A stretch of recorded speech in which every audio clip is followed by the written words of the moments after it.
will light up the nighttime sky.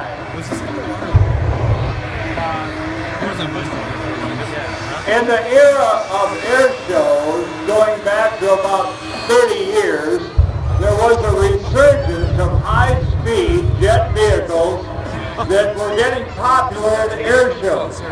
Now, no air show throughout the U.S. or Canada is complete without a vehicle powered by 1 or 2 or 3 jet engines that is not required at the